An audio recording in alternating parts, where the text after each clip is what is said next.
Yesu le whaora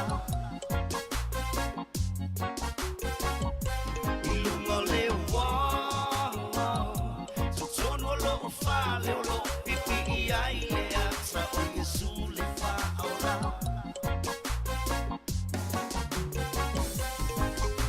whakamana tu mai ai I matso o le na maliu songi ola I tatso tatso mauai le ola le li ina sui sulanga moa ia uanga sala ilunga le wa tutono lo fale o lo pipi I ai le ata o Yesu le whaora ilunga le wa tutono lo fale o lo pipi I ai le ata o Yesu le whaora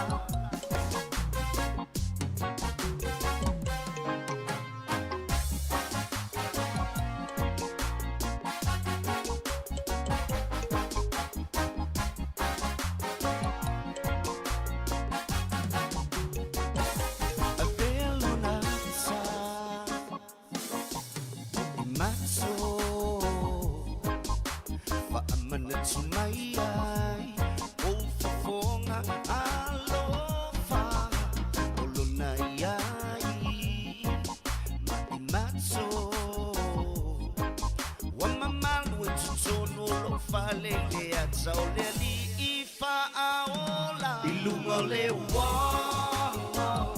tutono lo fale o lo pipi I ai le ata o Yesu le whaora ilunga le wa tutono lo fale o lo pipi I ai le ata o Yesu le whaora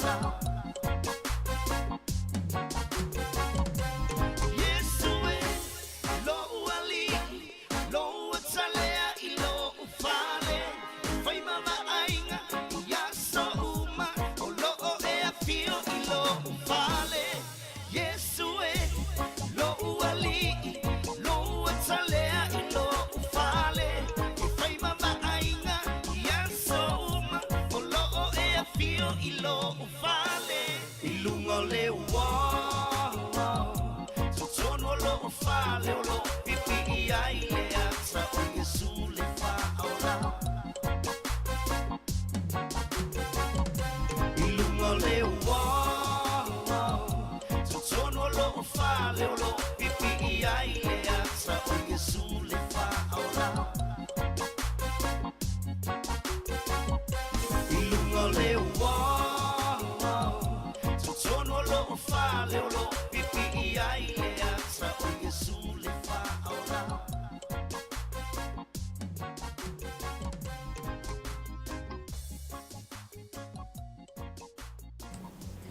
Hallelujah, praise the Lord. Faso ma famino te tele tu la tasi ni va ngo le oli e to e folo fa ma fa talo fa to il tato wa tunu pele sa moi le fianga yai ma la singa fo yo le yaso ile swafa man ma Lord tato li yo Yesu e to e fa to li ma to la por kalami ai mai no ma le ala e pe yo na yai yo oli tasi ma lo fo la mo ile fa malo longa le tua so tato ainga ia fianga yai ma so se wala winga mole atu fa malo ma fa te tele la auto te talo e mesio la auto tapo inga manu yai tu te mfai wo le yaso mesio fianga yai o ana au onga ma se foio ila tolo tu ile mangala ma le ai awali folflai no finga lo le tua ma lo fa tai sa mo la tu pele ai lava ia o sino le tala leita mamtina matua e au whainga luenga tofi a le tua I so se motam so se lawa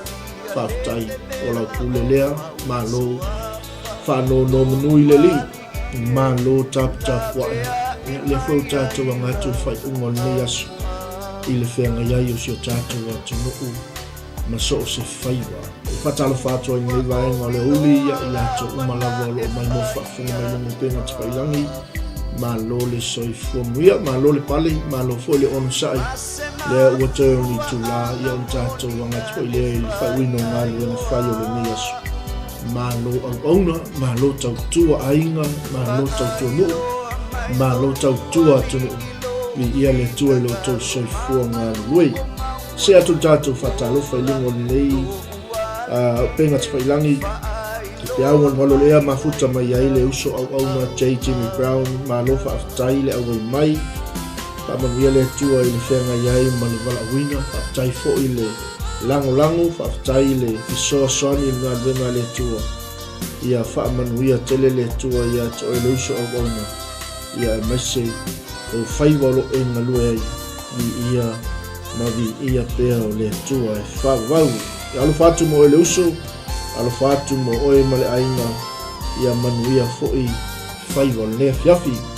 Se atu tātou whatalofa ia i lato umalawa ua le maua atu waai lea fiafi ia i le anga le leo le tua ia te oto umalawa ma se tātou paanga, tātou Yupi Group Money Transfer ia o tātou Prince of Peace AOG i Takanini whapia kore tātou auranga tātou Probotech ma lo whaatai ma lo i ia le tua i lo tau soifua wauna Masio le lango ino ngā renga le tua vi ia le li ua whangaina foi lo tau soifua wauna a masi foi lo tau soifua ngā liwe ia wale tua malona whina ngalo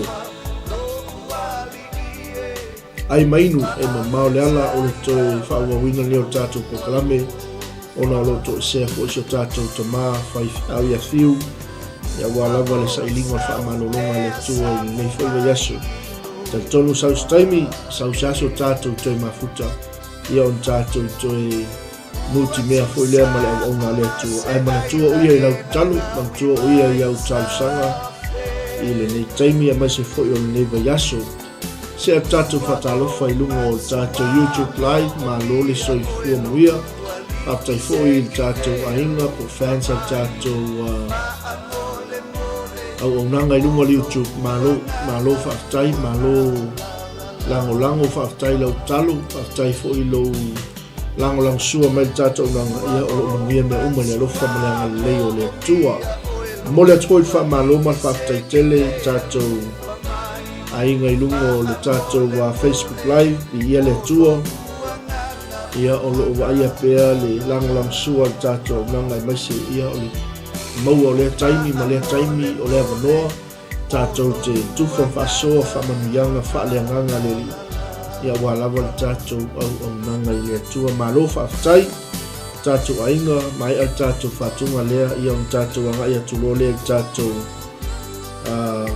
𝚟𝚒𝚘𝚎𝚘𝚎 ia ai mainu whaaleanganga e mamao le ala pe on tāpena inga le tātou tamawhai au ia whiu i lea uli ma lea uli e sa e foi whenga iai o sio tātou atu no o mga ruenga ia o mai ainga vai tau mawha foi o auri taitasi ia a wā le tau singa whaaleanganga sio tātou atu no me lea sa moa lo mai ia o le tātou pokalame lei ai mainu e mamao le ala e 𝚟𝚒𝚘𝚎𝚘𝚎 ia e tom tawina i pea lo tātou wola whaatua tua whatalofa atua i lungo penga twailangi ia i le tina ia lori whaktua le whawhengainga mafuta mai malo tele Amerika whaatai tele le awe mai whaamanuia tuko le fiafi ma whatalofa atu whaktua ia nuk wao ayo mata spaya whaatai le mafuta mai ia 𝚟𝚑𝚑𝚘𝚑 whaatai uso whaamanuia tele le tua whatalofa atu le vaenga le fiafi le mai mofa whangamai o sio tātou tina ia to sivi tole fo tal timu ia il tātou au langa tātou Waterflows Ministries International i le West Henderson ma loka taila wai mai ia whatalofa atu fo i le uso po le atali ia Diamond e liu mafuta mai Sydney Australia ia ma lole soifua muia ma lo san ma lo ngalue ma lo polfa ma los ia manuia lau tapo inga i leale au lete tapo i ina nei ia alofa atu mo o ele atali alofa atu po i whai au ma whatua tapua i file mu Hallelujah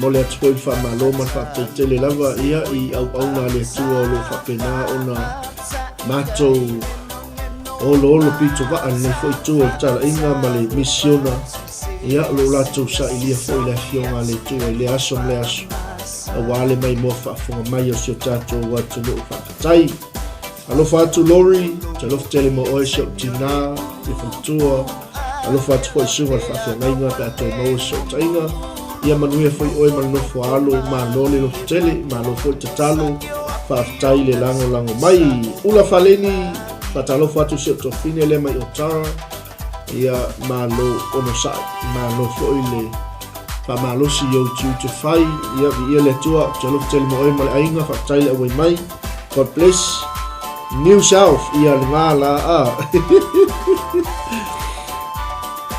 ia tato tantali fe metala listo ina e lo la vale auro I lungo rafi se ili mi fa ili o talonga fa uma talonga na nei I on tato lo le Paul Maroons Paul New South Wales le o mal manu malo le fefia na nei ia e manaya tapua I lau au taimen ia o tapua I fo I lau au ai a malo fo Maroons ia o au fo Maroons ia faftai to sivi ma lo lava ia le tua ma lo faftai le awai mai patalo fa to se to fine le ya ngalo se misi ia le o mafuta mai foi ngalo o feo ia tato hikeu le o amata tato singa ia su mai matala mai au ai mai se tato hikoi feo ia tato hikoi ia fa manu ia tele le tua ia fatalo fa to le vai o le uli I le to fine po le wana le tua ia to susulu fukua e fa unga marina ia o suma fo to ina ia o le pula tato major sponsor ale tato nanga le UP Group Money Transfer tau mo sio tato atu no pele o Samoa malo o ona malo fo linga lui ia salo saustemi tato feloai e fa manuia tele le tua le fianga ia fo ima fuang fai o neva yaso manuia fo I tiana iai ma o onga e o te lofu tele mo o lua mal nofo alo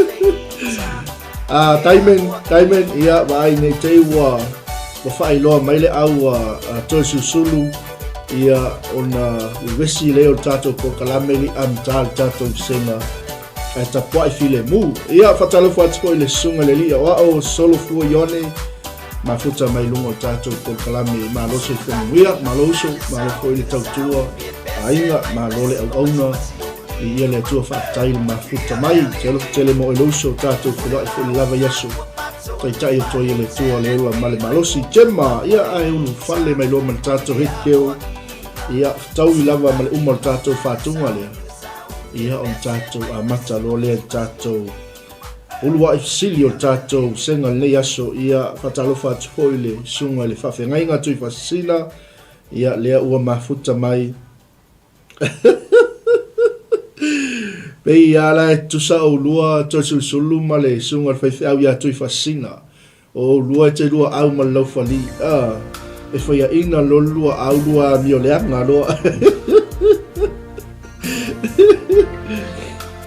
tau tōna aua so na whaia nei tamaiti mai umal ta alonga ia ai malinge foi mea tau tā nisi o alom whanau ona wasa o na whaia nei mātua pe a whaia ina lato au ia ai mana ia ni whatunga whai mai o le toto Yesu e mangalo ai oe mangalo ai tātou uma ia uma ta alonga le Maroon ma le New South o tamata alo e maua lato tupe ia ai toi fo I whanau ale tua I whaigaruenga.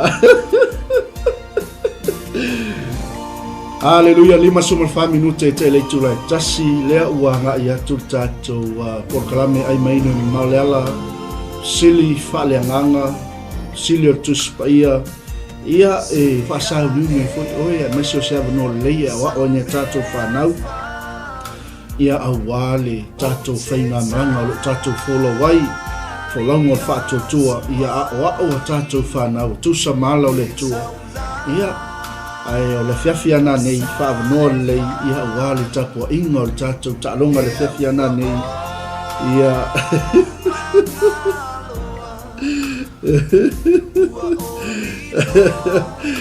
Aua le tapua i le anga tātou.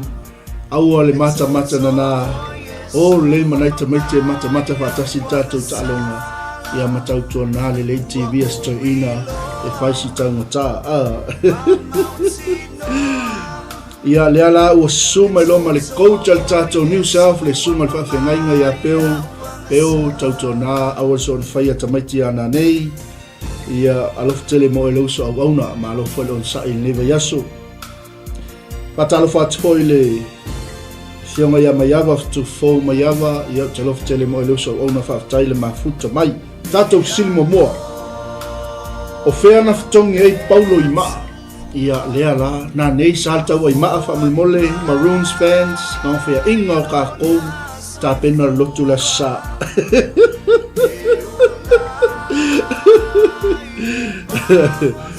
Ai whea ina tātou New South ia tā pena mo lesi tālonga ia wal tātou finals ua wale manga ia au wal tālo leanga au wal tau ai maa ai tali mai tātou sili o whea na whetongi ei Paulo i maa.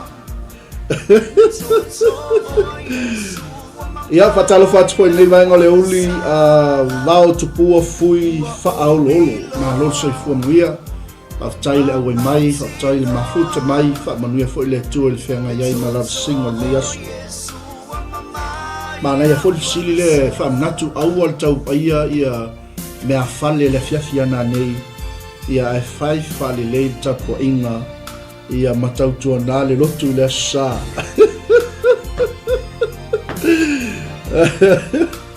Maiawa o whea le e plu ka ua pe reta ua maiawa aua le mata nā au mai lau au. Ia whatalo whatpo i se uso ia le sunga i whawhengainga ia te whau se osi prei mafuta mai me pone matato au nanga mai me pone whaftaile au ai mai ia whatalo whatpo i le sunga i le toina ia ni Paula ma loso i whamuia ni ia whaamanuia tele le tua i le whianga i e fo i ma lava singa o le nei aso. Ia whaftai tali mai jema leo sau tātou tali mua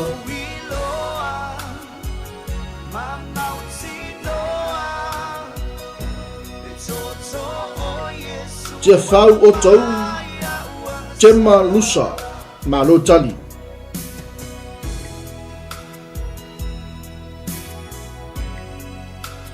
Ia ni tautua nama o e tus paia to anga pelo sunga to ina fai tau tus paia ia a wal tātou por kalame ma whasoa le tino keriso.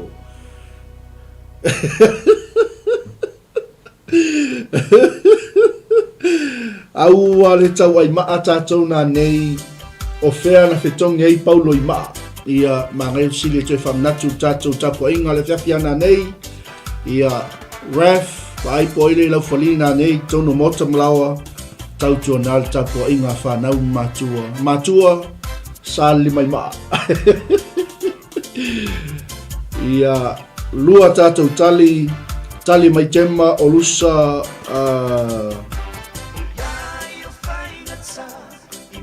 tia whau o tau se tia whau e leisi e le inga i tau ai maa i nei o tau whamolmole. Ia ringa la aua tongia TV lalo a tina sami patalo fatu se o tina ia sa moi sifo ia ma lo le soi fuamuia so to fine po tina fo ia sara la salo maltato o onanga tato wa maola Christian Network ma lo soi fuamuia tai ma lo foi le au ona vi ile tua lani tavita ma lo soi fuamuia pa tai le au mai luce Tara awoi. Baba ai mata no fio nei fatunga. O le taimi tātou te maua lalo ai fa ai lungo tātou. Ai awa tau ai maa. Ia lea la ua pisa mai loa ma le kouta le Queensland. Fetu fau mai awa o fea na tau ai Paulo i maa.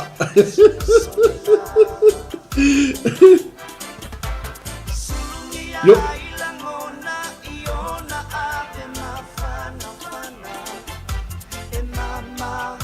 e mamā se avenga pe tātou ngā lue whaatasi tali mai ngalo peia o lusa ngā luenga sumal whawhai po sumal iwa a ngā i lua sumal lua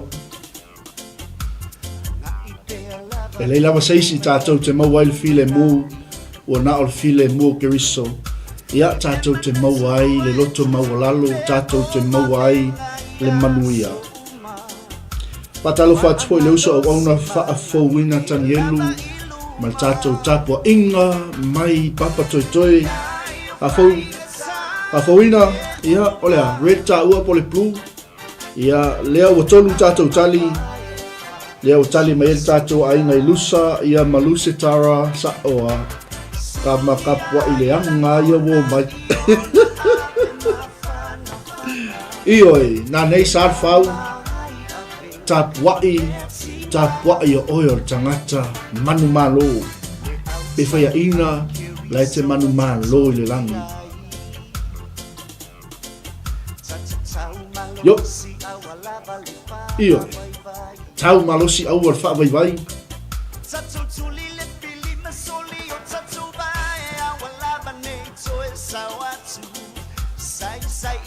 ma ai le file ma ko sai ai velo i whaku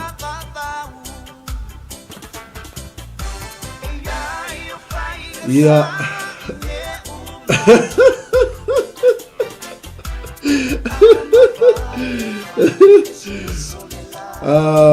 ia woi ia leo amata no mai kojo au taitasi ia tauto nal tato tapo inga tauto nal ngana tauto nal ngai o inga a sal tau ai ma ai pei ona fetongi o tangata o le apostolo Paulo i maa o tali ai maltato sili o le no fuanga o lusa lea na fetongi ai si apostolo i maa ona o le mau ia ke riso yo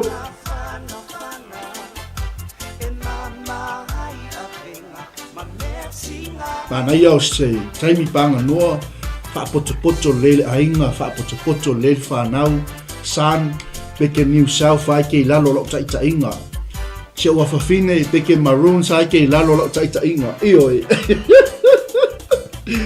e te whaalongo mai ustai me whato i mami ma daddy ia te oe ai au e te whaati ngā te ua whasi oe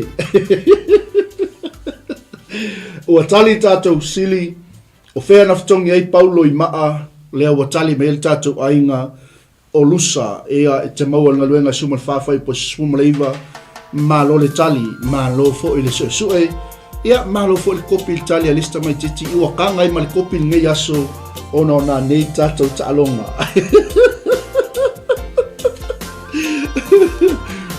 pea lo te wai ato le kopi le au New South Italia le au Maroons me la le il Maroons pe fo ia ina e se le ata mamai o le Maroons patalo fatu Johnny ma lo whaafutai whaamanuia tele le atua le au wai mai o leisa tātou sili o whea na tu wai Paulo ma whai atu ia atinai e o oui loa wau tau tāpua i le whata e tusi ai mo le atua e leiloa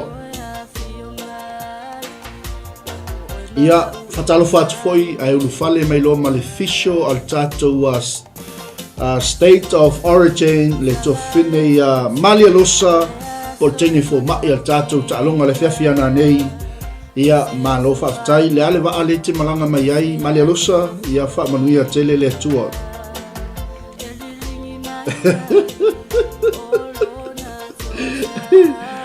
atena ie wa oui loa wau tau tāpua i le whata e tusi ai mo le atua e leiloa se ma ngai al kaku tali em tātou whalofani a ia mautino o lo tātou tāpua i le tua moni o tōtas ioi leana tu wailta malo Paulo ma ia wala au atu atena ie wa oui loa wau tau tāpua i le whata e tusi ai mo le atua e leiloa manuia lau tali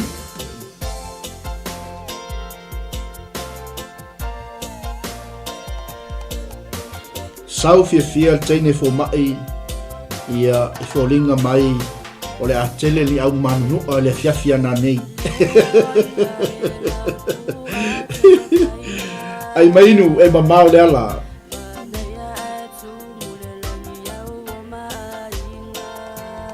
Manuia lau tali.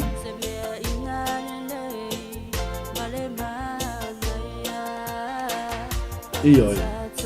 Se mea ina le lei oso ai whealo whani.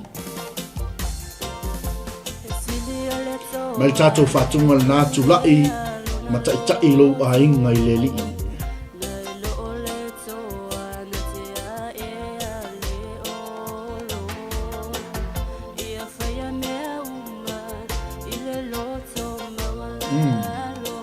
Whaia mea uma ma loto mawalalo.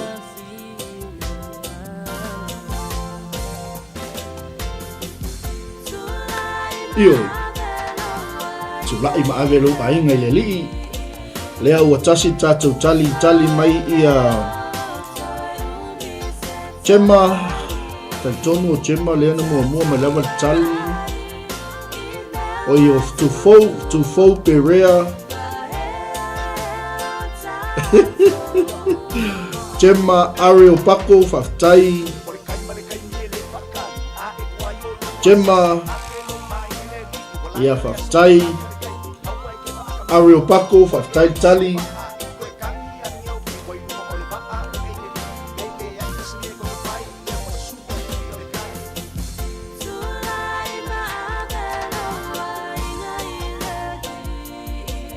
Ma lo whaftai tātou ainga tali i ele tua.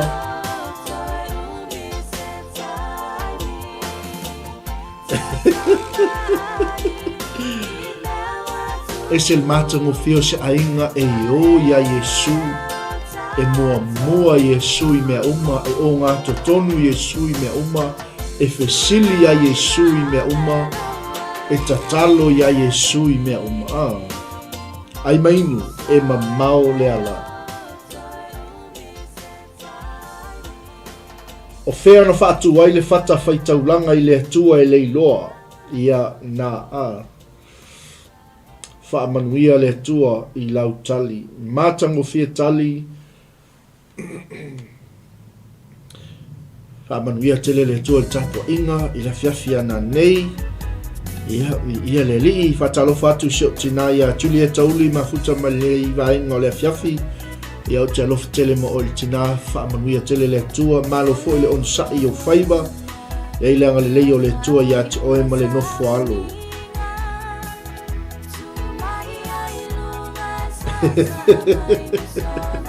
Ia le tua, mantua. O ina tu waita malo paulo ma wala au. Ate na ie. Wa owi loa wa tau tāpua i le whata e tusi ai. Mo le atua e leiloa. O whea na whatu wai le whata whaitaulanga i le atua e leiloa. Yo.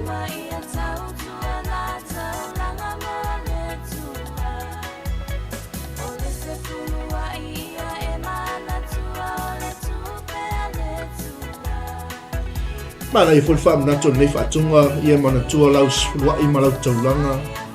Aua na iloa o il whalo iova le ise mea i lo lima. E whaamanuia ai le atua i ate oe.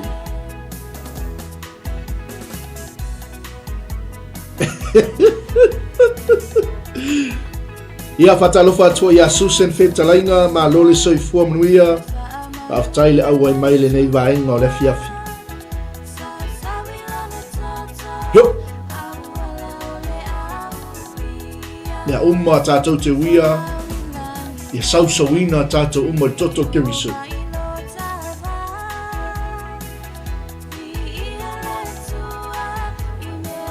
Ioi. Nea umma tātou te whaia vi ia ai le atua. Yo!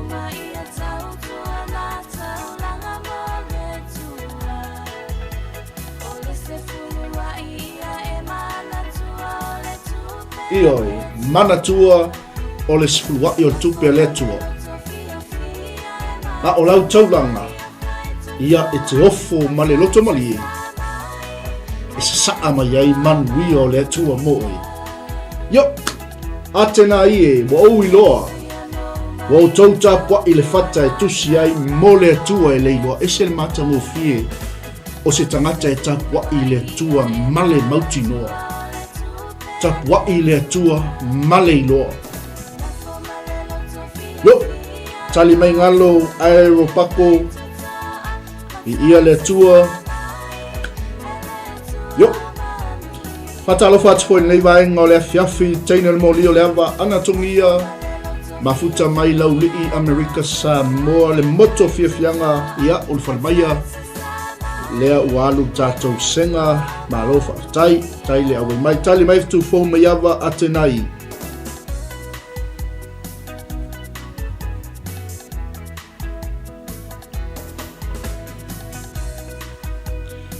E natu tali tatou sili ia a faina e tali mai a atenai sa o le tali a fai fo ina e tali mai le tali le ana tali mai elisi va engol tatou senga aeropako ia e sa o matali ia malo tali malo sa ili malo sue ia malo fo tau fai ia e mange fo ia tusi mo lalo tatou sili ia e o mai wa o tatou fa nau yo mai fatunga lei ua tava ai tasi ya kriso ia fatuina ma peseina ele tama fanau o se tatou atunu usive vai ngā walisi.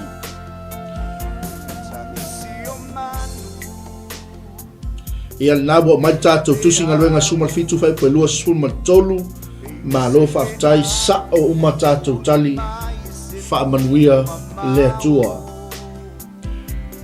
Lea la a watu alisi tatou sili manu le tatou te iei lavai atenai. O lesi la tatou sili. O ai la le whaamsino atenai lea na li ua i le tala inga Paulo. Wow, e sel mata mo fia. O a mai oe. O iei se nganga wali ua i lau tala inga. O iei se nganga wali ua i lau molima. O Yesu nganga ua li ua i le whaoltanga a Yesu Keriso. Yo, le ngala le na iai mal whaamisino atenai na li ua ma whaolai i le tala inga le apostolo o nupese. Manuia lau tali.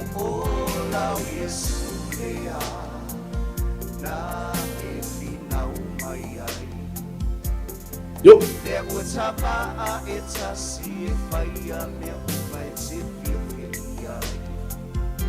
Delio Yesu Keriso se muli muli Iyo fai tatou mo tangata muli muli fai tatou mo so Yesu Keriso fai tatou mo apostolo tala lei tatou te whaawawina te au mane ngā luenga o ai le whaamsino atenai lea na li ua le tala inga Paulo. Patalo fatu foi nei vai ngale uli i le aue mai o le fale tua taini o le waina ia le fatua ia kara foi mafuta mai Sydney Australia te lofa tele mo o le fatua male ai tali mai jema tai onusio ma lol tali mata mo fiel tali awa ni ngalo ia te oile alofa Yesu li ua i tātou lana whaotanga. Tau a miotonuina i tātou i lana miotonu. A vea i tātou ma whanau a le tua. O se whaamanuianga mo tātou umu. Ia, tai onusio mai le tātou et poe, whatalo whatua i fo tātou et poe ma futa mai Amerika Samoa, Anthony Tanwasa, ma lo se whonuia, ma lo fo inga lua le yaso, tali mai, unga ia malo to susulu tai onusio malo tali au le tali e ole au le coach yo tato wa e tasi ya Keriso o fea le to vini o lo e punou ma e ngalue ai o fea le fata fai taulanga o lo ua tofa e le tua e te ngalue ai ua wa e tasi tato ya Keriso. Ngalo tayon sio malo fa tai tali anatomia tayon sio ia vi ile tua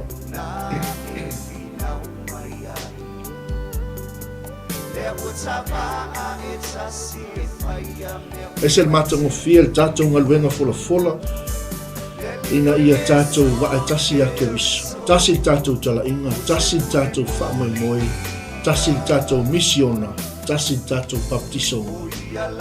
O ia lavale, o Yesu ke wisu, lo tatou matai. Taion sio mai o tau ali. Uma lo tatou po kalame o lo su el fam sino ya taion sio ya awase la mole uli. Ai mainu e mamao le ala. Taion sio mai Amerika Samoa awoi. Bi ia le tua Susan. Taion sio le next door a Gemma. Ya. A fifi eso.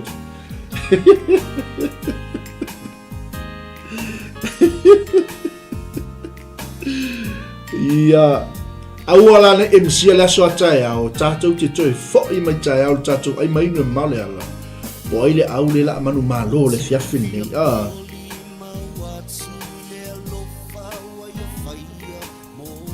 io o te fia moli ma watu le lofo Yesu na ia faia moa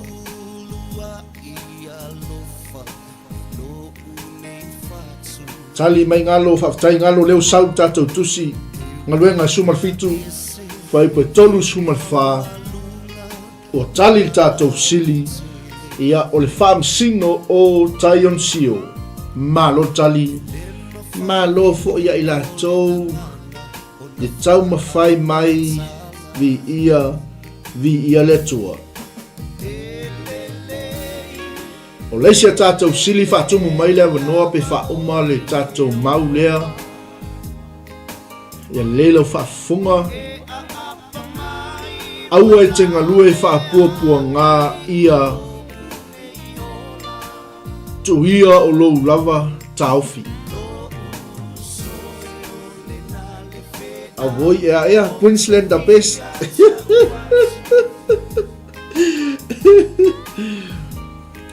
fa uma mai tatou mau lea aua e te ngalue fa puapua ngā ia avanoa e whaatumu mai whauma loleo le mau tuia o lo lava taufi manuia lau tani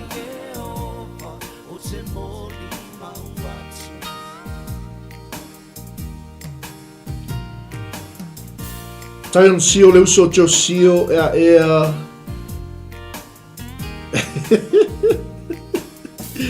ai leo se atali o tio sio ia whamanuia le tua Coast New South Wales.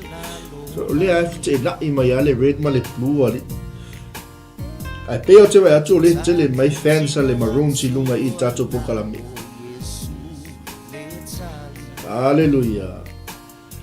Na wa watu tato mau e fa uma mai au e tenga lue fa puapua ngā ia tuia lo lava taufi.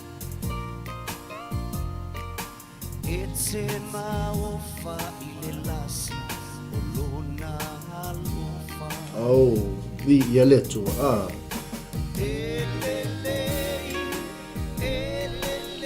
ai mainu e mamao le ala na walu a sul maliva minute te ele tu lai lua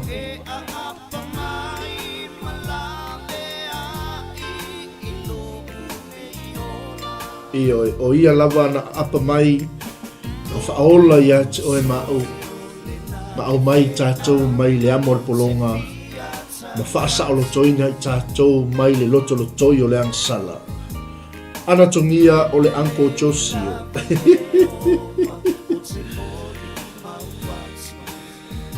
Tali mai Gemma.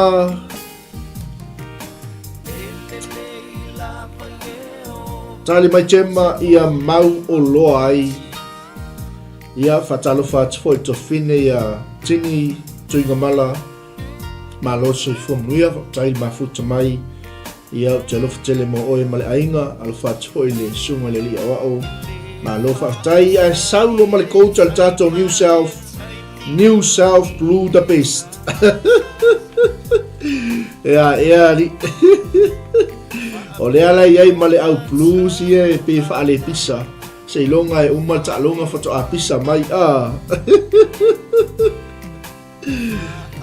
ngalo matai o fitu fai koe tolu malo whaftai ia alea ua tasil tātou tali leo tali mai tema aua e te ngalua e whaapuapua ngā ia mau olo ai o tali le lewa mai tema tu uia o lo lava taofi malo tali ana tongia aua e te ngalua e whaapuapua ngā ia manuia ai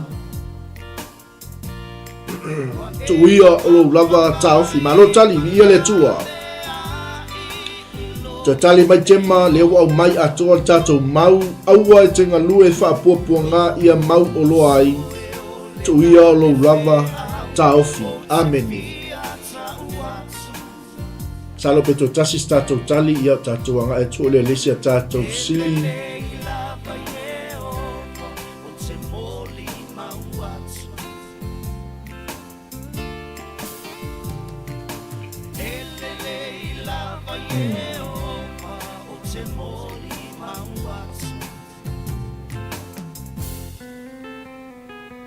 ai mainu e mamao leala ia lea ua awal popole pe asela utali lea ua whaamalia mai ngalo ia ai leisia whaina sawala salo ono sai maroon le ko iai se ko wangoa a woi ka fefe pa le ko ku ua e le ni sa se wangoa me lo ke vai ku ai yo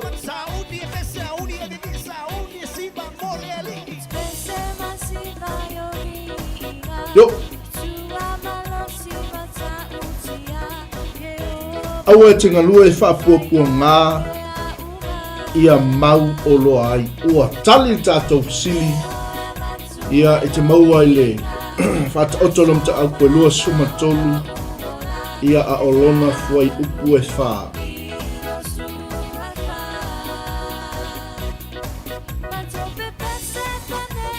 ai mainu e mamao le ala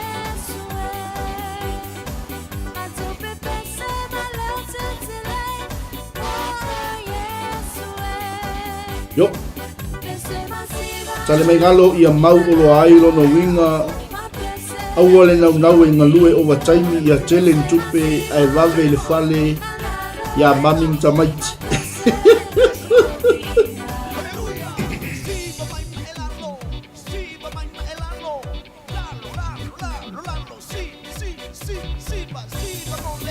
ia e mātango fiel whaasoa whaatai moni lelei aua ni o tātou ngalue whaapopua ngā ina ia maua ni tātou manuia maua ni o tātou te mau ainga ia tātou ngā lulue e au aunga e ave ele vi ingo le tua ma ia manuia ai tangata lau tele yo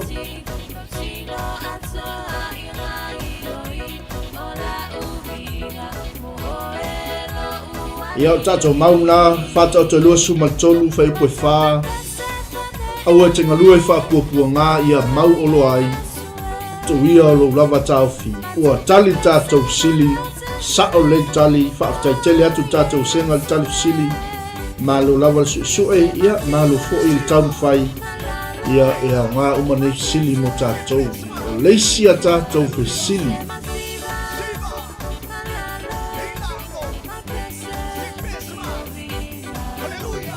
leisia tātou sili wha uma mai fo tātou mau lea ia e a ngā mo tātou uma ai mainu e mamao le ala ia funga e matua matango fia i lungo maunga o vai o le ua fai mai le tala le lei o le avanoa mai le manuia ua tala mai le tala le lei ua fai loa mai le ola tanga ua fai mai yasiona o lo o kule loa tua ia le la batu na vaenga le na mia fatumu mai le vanoa e matua matango fia i lungo maunga o vai o le ua fai mai le tala le lei o le avanoa mai le manuia lau tali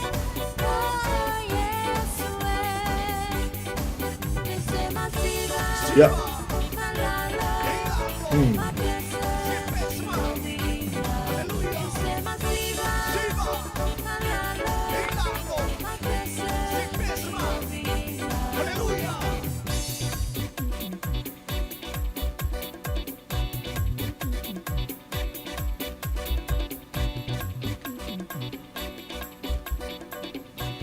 Ai mainu e mamao le ala.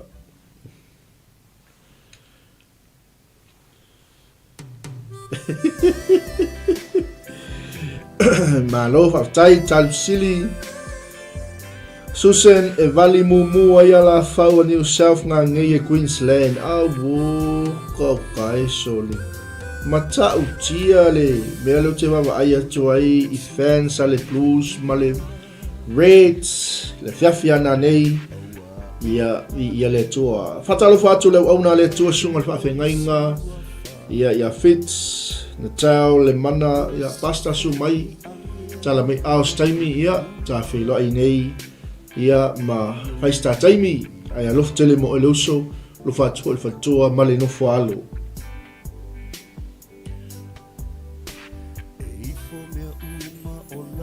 E matua mata ngofia i lungo maunga o vai o leo whai mai le tala le lei, o lei a wanoa whaatumu mai,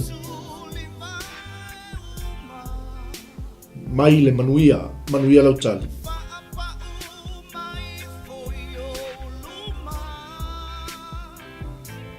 Ai mainu e mamao le ala.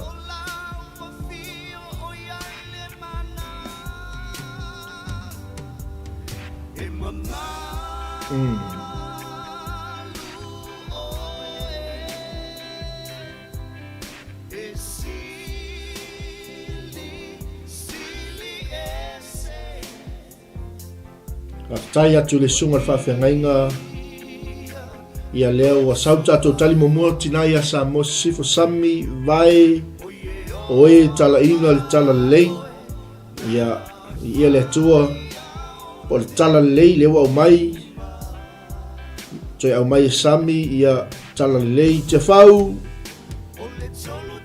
awo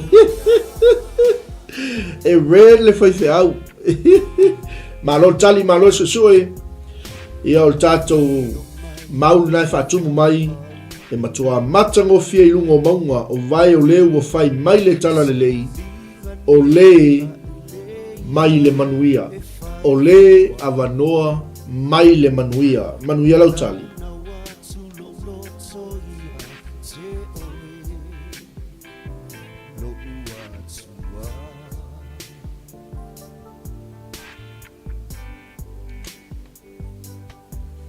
Ia lea ua tali mai ngalo Isaia 5:5 o le longo mai le tala le lei. Ma lo tali whaftai ngalo ula whaleni o le ua whai mai le tala le lei. Ma lo whaftai ula tema o le au mai le tala le lei. Ula whaleni Isaia 5:5 ma le walu. Ana tongia o le au mai le tala le lei. Ma lo tali ia le li. Natu tali tātou sili ono tātou taimi whatulanga ina, lea ua tali mei tātou ainga, lea le atoa le watu le mau, e matua matango fia i lungo maunga, o vai o le ua whai mai le tala le lei, vaenga muli lo le mau leanga e toi tātou fesili e whatumu mai lea wanoa, o le longo mai le tala le lei, ma lo tali. Ma lo sue ma lo tam fai ia le foi wa nga o le mau e fa natu mo tatou le upo le tua ia o se mea e matango fie i lungo maunga vai o e la tautea ta la i fola le tala le lei o le longo mai le manuia malo ia le tua ia o tali tatou silina ia o leisia tatou Fasili le tātou tianga ia tuai. Ia lea lava la tātou aluatu il vaenga leo le whaatumu mai lea wanoa. Ia o lesi la tātou fasili leo tātou iai whaatumu mai lea wanoa. Manuia lau tali. Ta fonga o au foi. O te whaia o ia maulu matua. E sili o ia i tupu ole lalo langi. O ai tangata lea.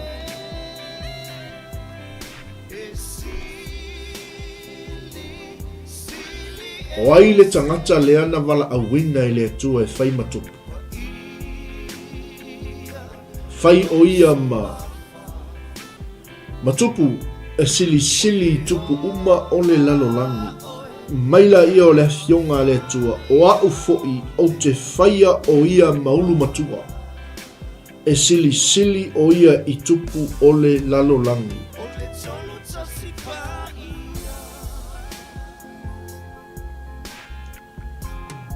Ai mainu e mamao le ala, manu ia lau tali.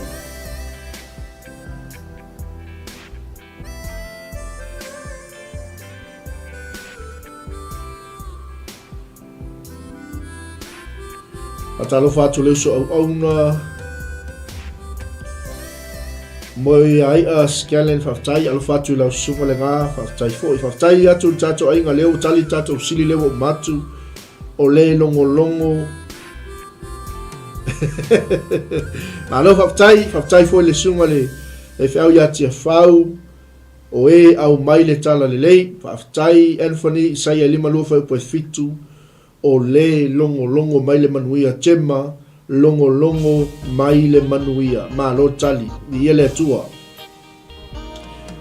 ia o tato mauna waluatu ia o au fo'i o ai tangata lea o te whaia o ia maulu matua e sili sili o ia I tupu o le lalolangi malo tali malo susue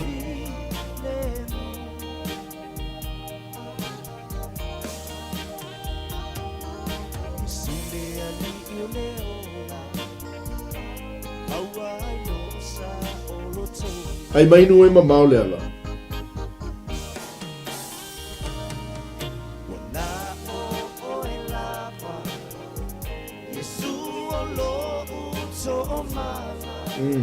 Mona o Yesu lava o tatou to manga. Ana tongia o tavita, ngalo o tavita, tema.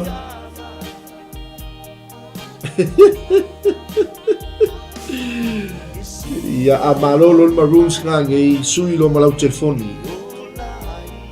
Ai mainu e mamao le ala.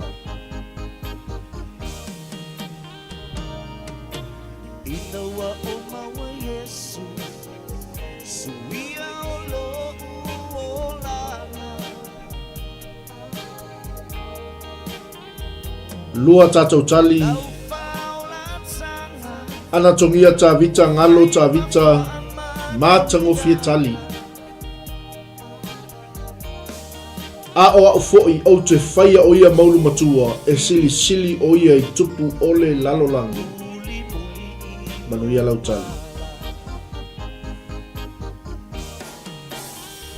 Ia lea ua tali mai Susan whetalainga tamai mamoe o Yesu Anthony Yesu Keriso. Ia leua wha tatou tali, tasis tatou tali, tatou ngai lesia tatou sili.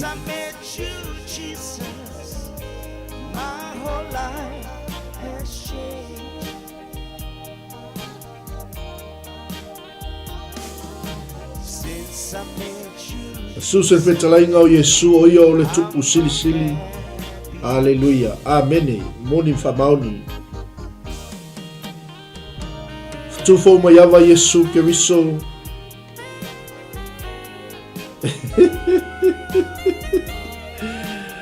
Tali mai ngalo ta vita il tuse salamo vale sumale wa fa po los ful malfitu. Sa o le tali, sa o le tusi, o tali tato sili. Lato uman tali mai ata vita o le tali na tato sili. Ia leana tali mai el tato ainga a o ufoi. O lea tua lea o te whaia o ia maulu matua e sili sili o ia I tupu o le lalolangi o lo tala noa I le tangata o tavita le a o Yesu Keriso manu ia lau tali ma lo whaftai susue ia ma lo fo tali sili ia o leisia tato sili ia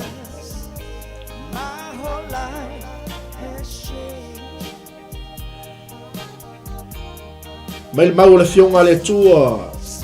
Ai peitai o mea uma sa o ngai a tau. Wa uma natu ua lea o ngai a mea ona o Keriso. O ai ana upu ia, manuia lau tali.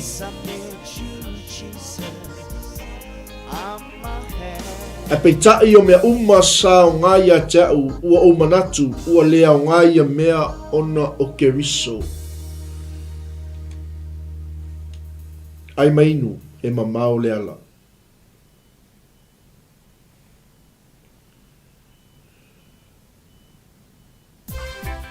Ia whaftai, kala talili, whaftai mafuta mai, whamanuia tele le tua, sa au le tali. Awale avea le se mamea e fai, mau avenga mamafa.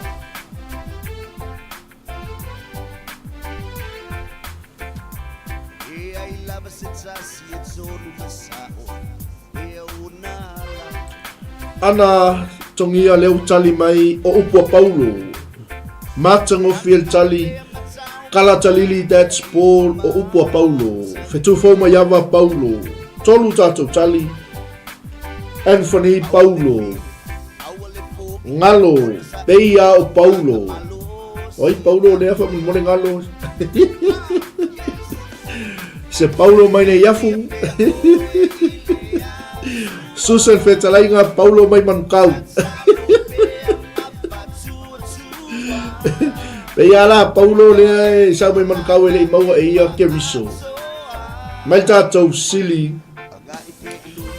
Ai peitai o mea sao ngai a tau lo tala noa ta maloi lo na poto lo na tama ainga o ana whaailonga o ona anga vaa maila yo tala ta malo ai peitai o mea sao ngai a tau o manatu o lea o ngai o mea ona o ke riso Yesu i ia lea tua ese foi la matango fio le vaenga lea tatou mailo i leli e le whapeu whaalea o ngaina o tātou poto salalau tātou wa ongam tātou tinga ina ai le eise poto e sili atu le poto mai le atua le poto e mama le poto whaale atua le poto e whapenauna ata mai e tātou le alau whai mai e ke riso ngai tātou te maua pēa whauaulo whaitau i lalo ea mai leo tala tamalo o whaalea o ngā ina mea ota mea ina ua o maua keriso. Malo tali tātou sili ia ole tamalo Paulo. Upo le apostolo Paulo mai laulii mo lio le ava American Samoa. Masalo Paulo lea mai manukauma laulii ele i whaolaina.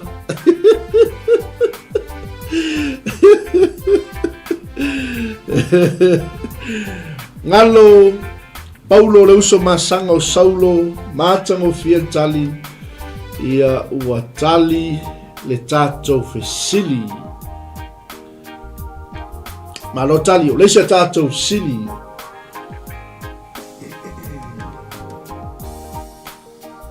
leisa tatou sili oi le ulua tina o loo ta ua mai el tuspaia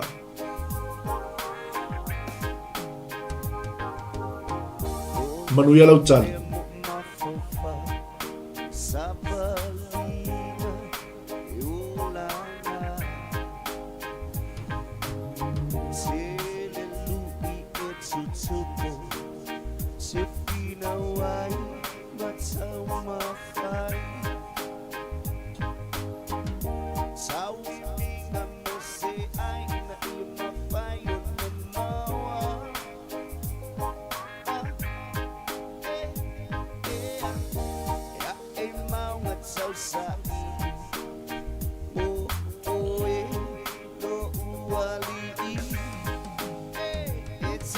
Susan fetalainga martali mua tatou fasili oi le lua tina tuspaia Susan Eva anatongia Eva mailauli kala talili Eva tufo mayava Eva Chema Eva ngalo Eva mai manukau Anthony Eva mai America Samoa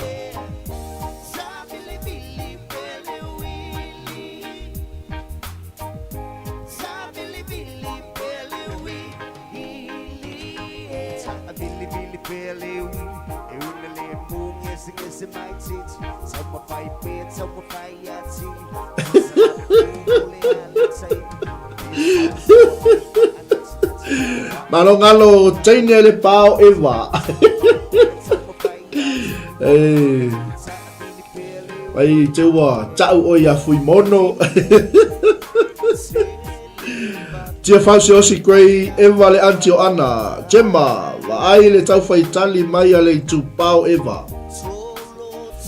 Ana tongio eva fafine nau fia ai apu. Avui ea li.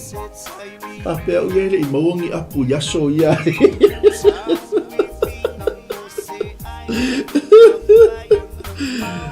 Susan fetalainga o eva mai lano au lelei. Oi, avui. Esel mahtango fio ni fatunga a. Ea e maunga ifo i manu tato savalinga. Ai awani ngalo ya te oe kamisiana. O oe o leola. Eva o oe o leola. Leo ma nava mai ele atua. Lana ma navanga pa ia ya te oe. Tamati na tama teine o loo ya te oe leola mai le atua. Ana tongia o eva le antio pasta tia fau.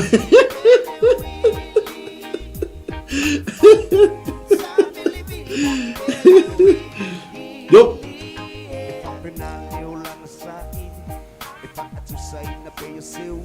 Chema ea tole talu na wola ni sio mato no wali uteli va ai ni apu lungo se lava.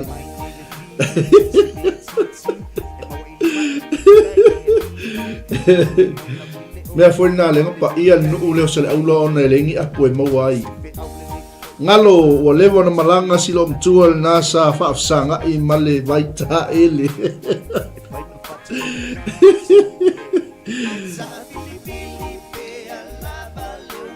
Iyo awone ngalo ya te oe o Yesu Keriso lo tu foi o le wili o le tato folonga fa le nganga. Iyo ana moni ma fa maoni e tele le apu nei usila ia le apu le mau al soifua malolo ina. Al apu le mau e Amerika Samoa e anga sala il tangata.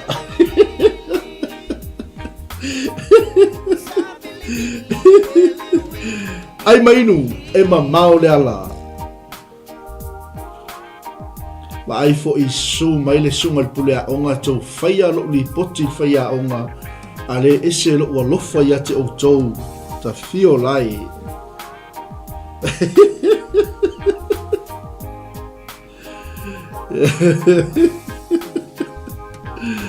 Ia waptai Susan ia moni wha maoni o le whala na tele I lungo lava. Ai leo se apu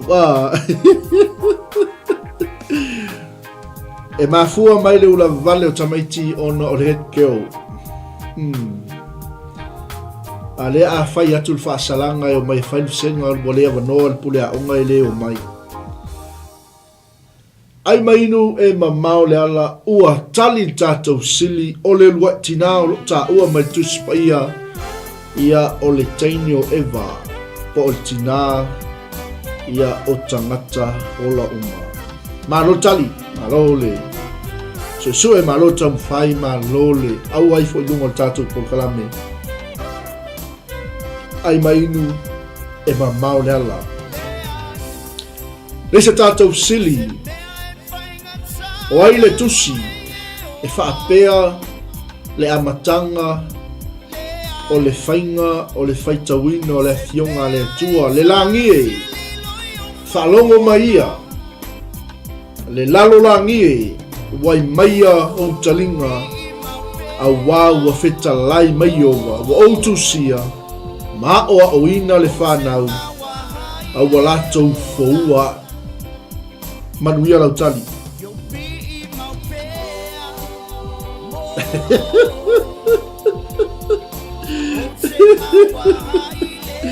E leo tai a onga le pule a onga o lai whaatafa ngase si o tātou ta mama na tuane lau talo a e o lo ma tātou viu po tātou kema I o Amerika Samoa le lau te mai atu le tele le apu le whai mai ana e seki ama au le fai apu I nei.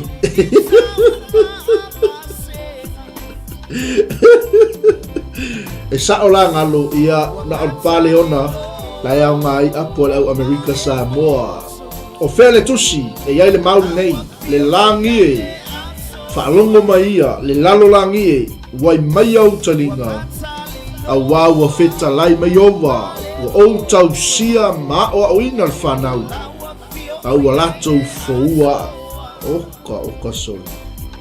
Mātango fie, le mau o le whiunga le tua ngalo, salamo, ula whaleni o le tusia isaia mo mua o le whai koe lua, lua tātou tali, tali mai le New South, Salamo, Maroons, o tusia isaia lam tau mo mofai poe lua. Sa le kopi Maroons i le New South, sa le kopi New South le Maroons.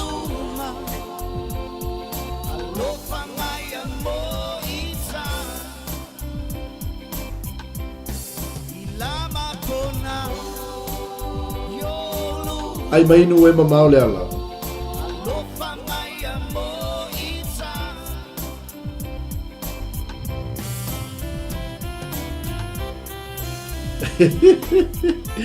Ana tongia perfecto isaia malo tali.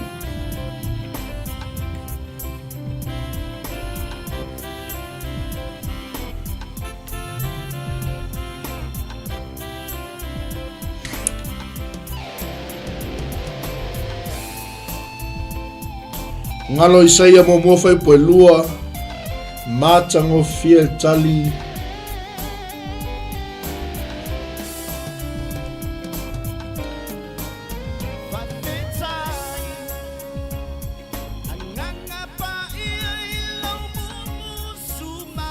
Amen. Iyo au ni ngalo ya ole nga iyo le tua o lo tu musu mai pe ya te tato.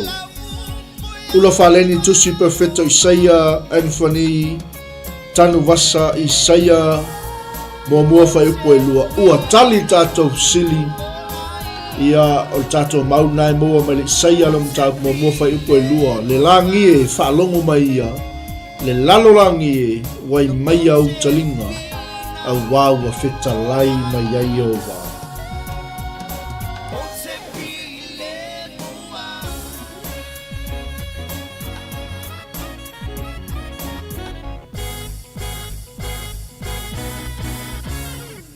Ia, reise tātou sili malo whaftai kala talili tau te nome tolu lua whai mua ana tongia isaia mua whai poe lua malo whaftai tali. O leisia tātou whesili o ai le tina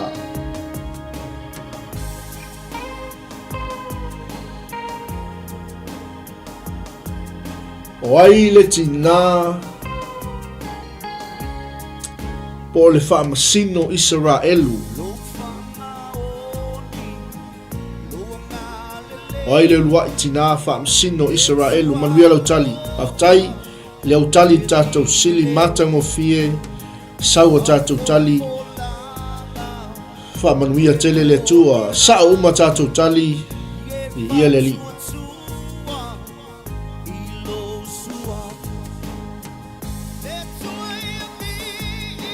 ai mainu e mamao le ala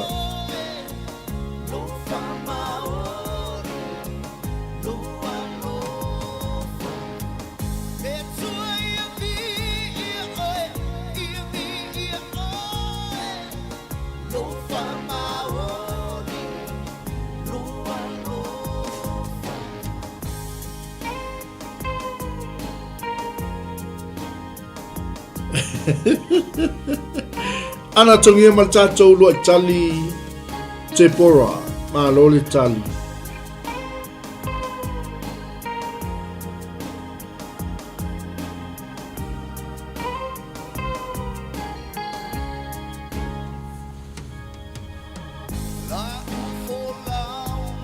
ngalo te pora tala li talili te pora chema te pora to luo lapitota ula faleni te pora Anthony te pora mai whanga ima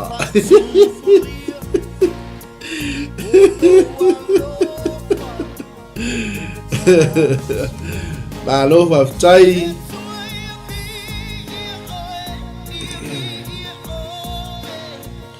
whatalo whatu foi le au na le tua Willie Raphael Senior Tavita malo se fu nuia malo foi pale mal tato por kala men liva ngole uli ai main e mamao le ala silim tale tus ia fale nganga tom tawina i pe lo tato vola fa tua ia le so mai le ona le tua le wa tato yai fo ili fa si sumo tato por kala me ia electro telling tato silie toy ia ona nga i fo leo le tato por kalame nisi por kalame fatu na ino tato nanga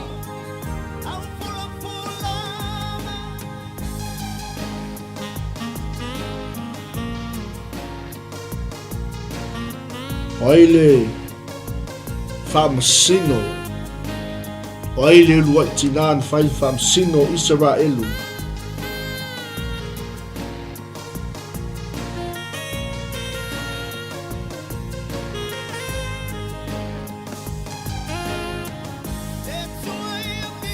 Monim fa mauni matua lava vale lava tamaiti o le senga le aso. Ai fe fo te me te fo I mai ai pule a onga. O lona winga o le a faina ai fo I mai fai a onga ai fa asawina pea tamaiti a onga.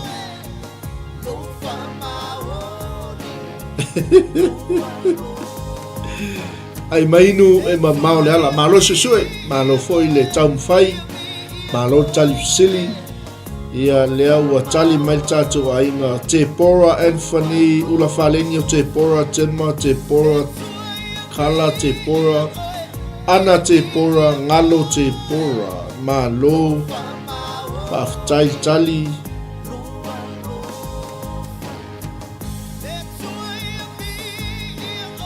ia le atua masalo lea ua tali tatou sili leo tali mai ai tatou senga o leo luatina faamsino Israelu o 𝚘𝚑𝚘 maua I le tusi o faamsino e 5 alona fuai upu e fitu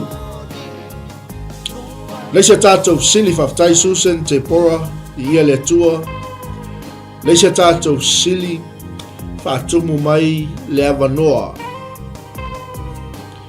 o le la mepa o le tino avanoa pe a fai fo'i e le leio mata e malama umai lo tino manuia lau tali faafetai Willie maltali 𝚘𝚑𝚘 sa o le lei tali tatou sili le waluatu I lunga laina le nei vaenga le aso o le la mepa o le tino avanoa e au mai e lau tali pe a fai fo'i e le leio mata e malama umai lo tino manuia lau tali mai lei fatunga ia iai e sui lo fale sunga I le o ia sive mai ngā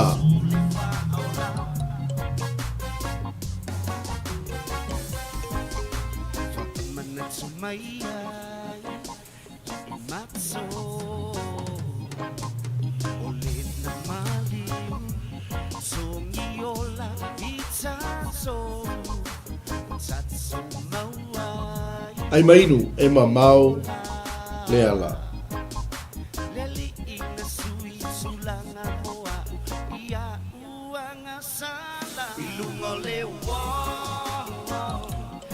leo lato tatou sili mai al tatou sili lea I ona ngai atu lo leo tatou sili mulimuli o le la mepa o le tino avanoa au mai e lau tali pe a fai fo'i e le leio mata e malama umai lo tino Anthony maltali o le la mepa o le tino maltali Anthony o mata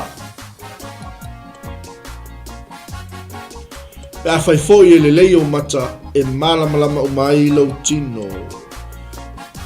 Willie o mata malo faafetai matagofia tali ua iai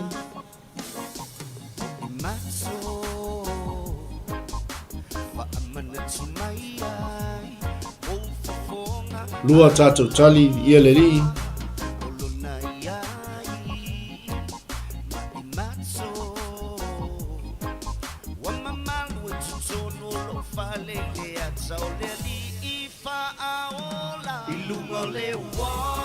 tali mai ngailo ngalo matai o ono fuai upu e lua sulma le lua Malo whaftai vi ia le tua.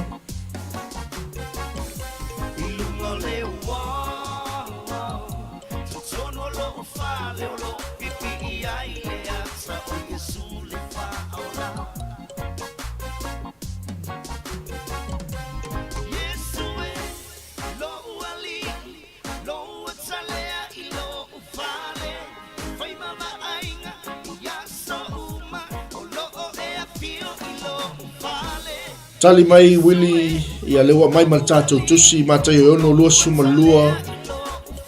Tali mai foi jema o mata ia mata yo no lua suma lua.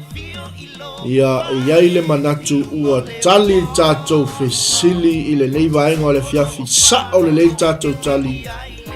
Ia o mata ia la me portino mata a fali tonu mata ia ua pong sai foi maletino ma lo fatai pe faitawina al tato mau kala ta lili mata yo no lua suma lua sa o le tali o mata ia ameni ia le tua ma lo fatai tali fa manuia tele le tua sio tato ainga leo le aluatu tato silimuli ia nawa o mai ngalo o le la me politino mata ia pe afai foi ele leio mata o na mala malama o mai leo lo tino ai afai leanga o mata e poliu mai lo tino mi ia le li ia o tato silimuli nei vaenga o le fiafi fa mai a troi foi tato au nanga ai mainu e mamao le ala ia e whaatumu mai fo'i le avanoa ia a wā tatou fesili muli ai mainu e mamao le ala tatou mau muli whaatumu mai le avanoa ia whaftai tia whau sa o le tali ia le nā ma ai wha le leo tatou mata ia hosi se lua whea ngainga mau mata Osi luma o le atua, ina ia aua ne itoia masala o tatou mata, a ia whapa, ia ina o tatou mata, a waia e malama ai o tatou tina. Amene, ma alofa tai, moni mwha maoni, ma ai whale lei mata, ave le mata ni me taun ave iai, ia tau mamao i tatou ma le mea e anga sala ai o tatou mata. Ia pa ia le tatou vai osis tatou ke ngainga mata male tua ina ia pa ia le tatou vai ia vi ia le tua moni fa maoni o tatou silmul muli fatumu mai lava no tatou maulea mai tatou mau muli a ia tau mamao ma avanoa ma avanoa fa umalole o le mau fa pea male fe misa inga male fe fina wa inga i la tula fono a wao upu lea o ngā ia male fa atau wa ia le na haftai ana sa le tali o mata o tatou mau muli na fa tumu mai le noa manuia lo tali la toia lo tu tasi lava a ia tau mamao masai a ia tau mamao ma avanoa male femisa inga male fefina wa inga ila tula fonu a wao upu leaunga male fa atau wa manuia lo tali ia lena fa pa ia leo tatou mata mana yo foi atonu foi sia ta talo le ai tele tu ualo mota malu lawa ile tai au male aso ta talo ile tu le tu fa pa ia mai la ba fa pa ia le tu mata amen ia na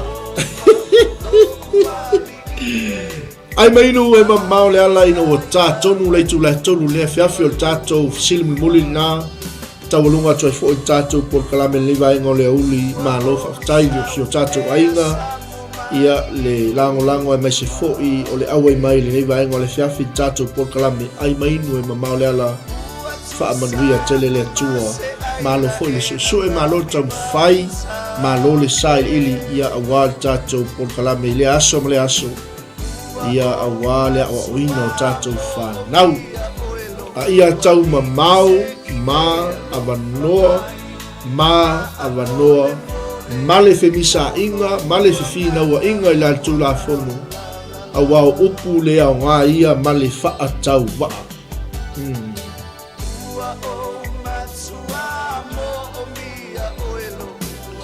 tali mai Anthony himenai ma filitifa na lo tali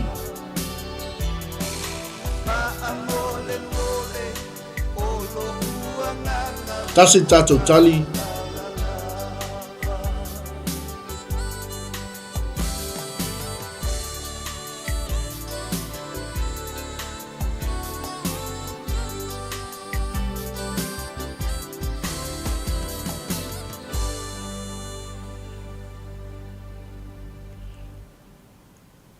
tali mai Anthony hine nai ma filitifa ia salo ai o tausa ili tali tatou senga ia mai ali tatou sinu muli i o tatou whaalea tatou lulu lima ia e wha mai ato i fo i tautua mla wanga tatou fisa whasala lau nei ai mainu e mamao leala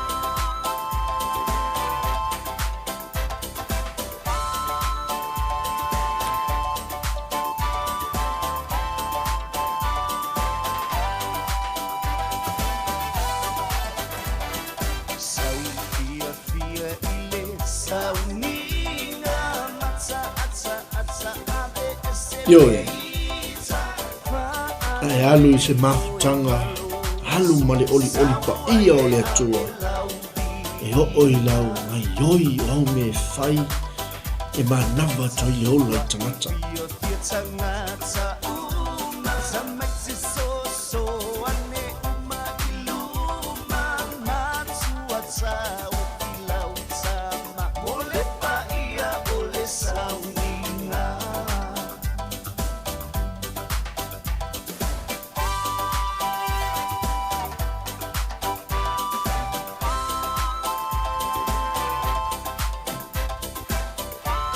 Tasi tatou tali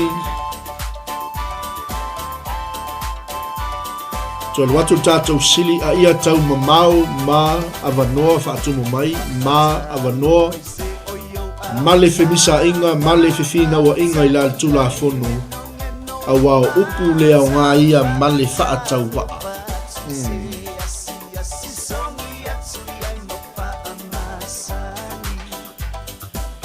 tali mai ana tongia upu leanga ma mio leanga ia a whaitaula tatou mau ma whaatumu avanoa I tali ana a ia tau mamao ma upu leanga ma mio leanga ma le femisa inga ma le fifina wa inga la tula fono a wao upu le au ngā ia ma le whaatau wa ma lol tali ese le au le leo tali mai Amerika Samoa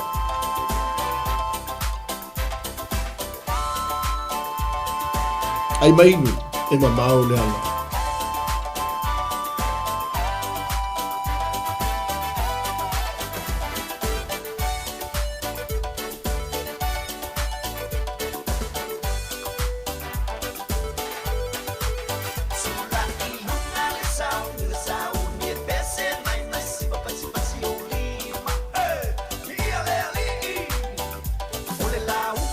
tasi tatou tali le lava iai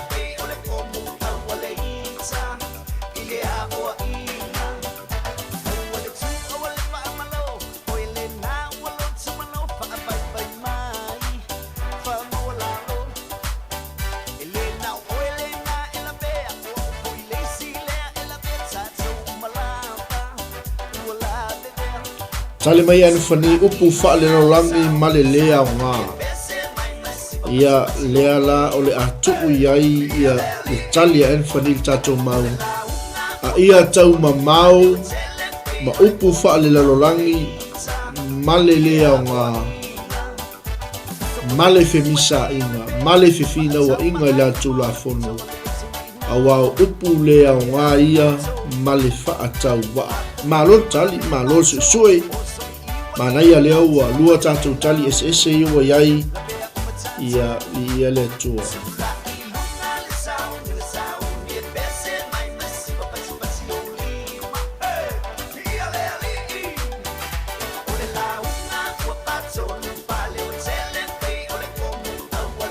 ai mainu e mamao le ala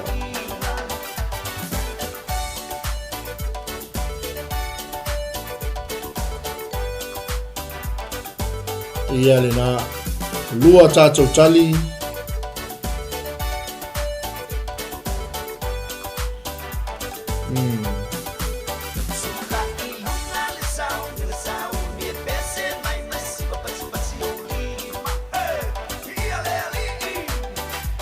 ana tongia upu leanga mamio leanga Anthony 𝚗𝚑𝚙𝚢𝚛 upu falalangi male au ngā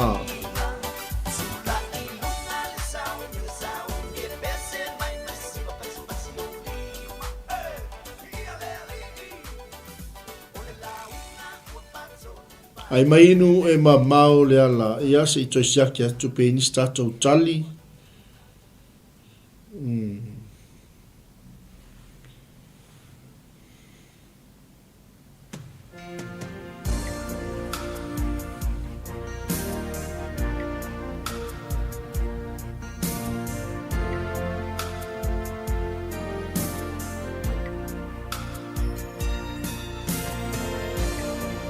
Faftai tali tio tatu ainga ia le tua ma lo le tali ma lo le sue ia ma lo fo il fa ma lo si ma le yaso ia il natu ia ono le ai talinga ia tatu maulea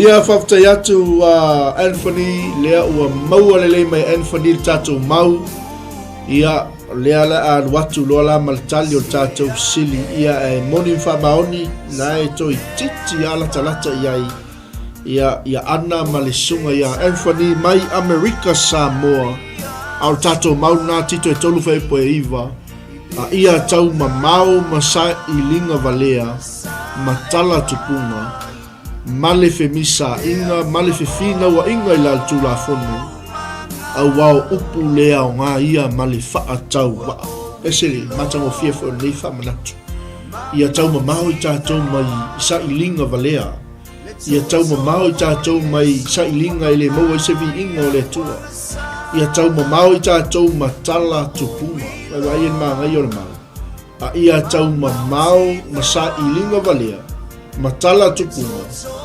male tupu o le femisa inga male tupu o le fefina ua inga i la le tula fono a wao upu lea o ngā ia male faa tau waa o le fesili ia o maua i sevi inga o le atua le tangata e le tau mamao masa ilinga valea matala tupunga ia o le faala ai au ma le tutula au o le tatou polkalame ai maino e mamao le ala ia tatou tau mamao lea ua amai e Gemma ma Anthony ma tatou tau mamao mai sa ilinga valea matala tupunga ma le femisa inga ma le fefina ua inga i la tula fono a wao upu lea o ngā ia ma le faa tau wa vea ia toto tatou li o Yesu ke wiso faa mai na i o tatou soli tula fono mo tatou wa mio leanga umalawa ia ma faa i una tuai fo i tatou pokalame nei vaenga o le o huli mo le atu le nganga faa taitele lava si o tatou a inga o le ai mainu tamontaine au le leo senga fealo fani ai te lona nei lea ua wa ai atu wa malosi mai tapu inga Maroons ia good luck Maroons New South ia bring it on ia au tātou ia whai mai au le lau whali ia wawe lau elinga ngi Ia whamanuia tele le tua nei fiafi whianga iai so tātou atunuu ia ma love single le asa ma se foi o ngaluenga whai o lo whianga iai leanga le lei o le tua ia te oto ma lava ia whapea le tei nei au kilang so tae mel tātou fisa ia o mai so su mai matala meo au tātou whelai ia ma tātou moli mawina whatasi le anga le lei ma le wha maoni o le tua ia awal tātou au onanga ma tātou misiona o tātou ngā lue mai le li o te talo o tātou Global Kingdom TV iai pea le file mu o le tua mo i tātou umalawa ia e maise ia o le alofa tu noa ma le alofa muti vale o le tua lea o tātou manuia ai e le o wha o matia ai tātou ona o lona alofa muti vale ia o tātou pokalame na niwa ai ngole fiafi te alofa tele mo o tauship ai ngapele e mea tau nei la o tau au na pasta mai tātou whila i le soa tae au soifua ma ia manuia. Talofalava, shalom. It is with great joy that we invite you to join the Global Kingdom TV channel's first ever trip to God's Holy Land, the land of miracles, the land of Israel, the land of the Bible. You get to walk in the footsteps of Jesus. You get to see firsthand the cities, the places he performed many miracles. You can take a boat ride on the Sea of Galilee, see the surrounded towns and cities that the Gospels write about. You get to see the places that the Old Testament talks about, the places where King David hid from King Saul. You will see the Dead Sea, the lowest place on earth. You get to visit Jerusalem, the eternal capital of Israel. See where Jesus taught the scriptures from the temple. You get to pray at the Western Wall, a remaining of the temple. You will get to see where Jesus was once buried and realize he's no longer here because he has risen and he is alive and he's soon coming back for you and I. The journey to Israel will affirm your faith in him. It will confirm the teachings that we read about in the Bible. It will give you a deeper understanding of the Bible. It will help us in our journey of faith here on earth. And I encourage you, take this journey. It will change your life. It changed mine. God bless. Shalom, shalom. Ya talofa Samoa na tunu pele. Ya fa talofa antu le fiafi ngo su ala ulu le fo matamua sa longa i fo fanga i ampalauri. Ya ile te sanga e tasi le lua afe su fitu malese lua su valu ya sa ye sa no malanga tua i sa la elu sa mo la tunu pele o te fa ftaile tua na va no le lei ya te tonu fo lo ya te o se la ngona fa pena na e fia lu pa ia pro no le tua ya ele se taimi po e talo fo ile tua mo se taimi io le mi le lua afe lo lima lo fa pena na ye fa mo le tatu malanga ia fa te fi malanga mai lo ainga pa ai se noa o te fia ye se la ngona sa ruitawina ilo tangata ino tu mo vai le mongo olive i olo ia il perfetanga le tua le malile fio fa lua mai o Yesu Kristo ile la lorangi le mai o le fio mai o ia ma tu vai on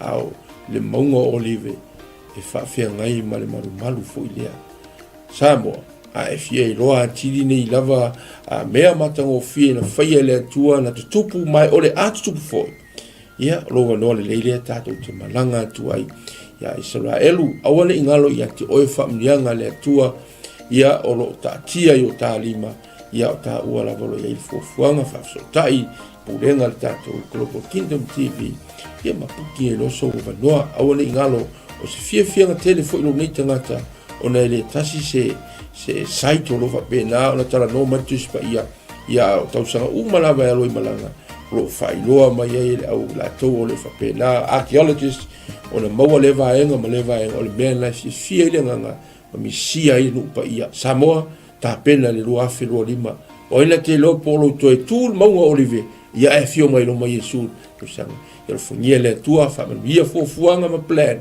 mai le nei taimi se ia o atu le fa moe ona o Yesu. God bless you. Bye.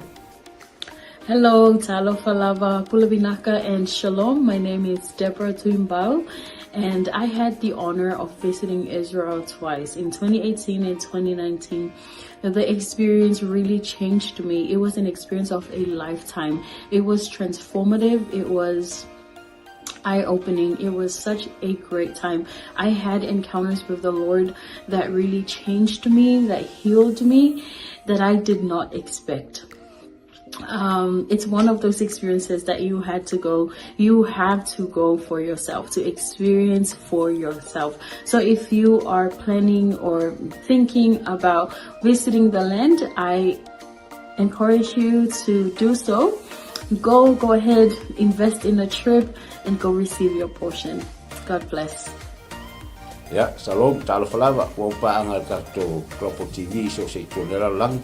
Ia ole o sia Paulo Pautoa futi pali ile le ngoa. Ia ole lua fesulfa na o malanga Israel.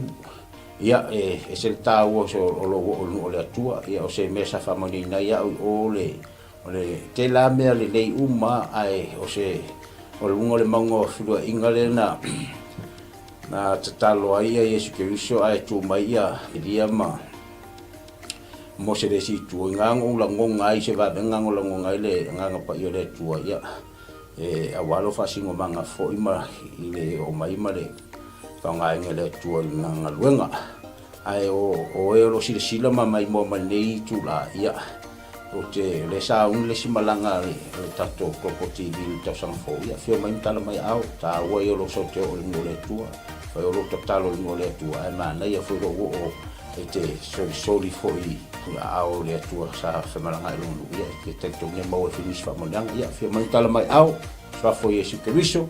Amen.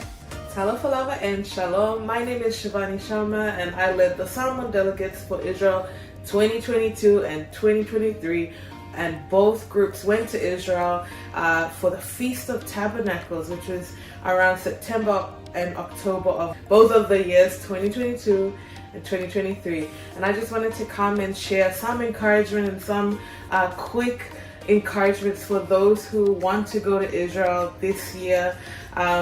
Israel is the Holy Land. It is the center of where our faith is as Christians. And I want to encourage you that if God has called you to go, to please take that step of faith and join the group that is going this year with Pastor Michaele. And I want to assure you that going to Israel is a trip of faith. You may not have all the money in the bank, but if God has called you, I believe that the Lord will open the door and make the way for you to go and receive whatever He has for you in Israel. And I'll just share that being in Jerusalem, the city of our faith, the center of where everything happened in the Bible, it's an amazing experience, and there's nothing quite like it. And I can say, going to Jerusalem twice, 2 years in a row, it did have an impact on me, and I encountered God in a new and fresh way in Jerusalem. And I also want to let you know, one of my favorite places in Israel to go is the Sea of Galilee. And we know from scripture that the Sea of Galilee was where Jesus did many miracles and ministered during His time here on earth. And it's one of the most peaceful and beautiful places. So I do encourage you, if you do get the chance to go and see the Sea of Galilee, where the Bible comes to life. So if you want to have a fresh encounter, even with the Word, when you read the Word, it is so different when you've gone and seen those places where Jesus walked, where Jesus ministered, and even the places where our Lord died and rose again. So that's my encouragement for all. If you want to go to Israel, I believe this is one of those opportunities for you. So please take a step of faith and get ready for the portion that God has for you. In Jesus' name. Ya, fatalo fatu pa ia malu Samoa. Ya, olo wingoa o Ioelu maninoa. Ile tausanga lua afes fuluvalu.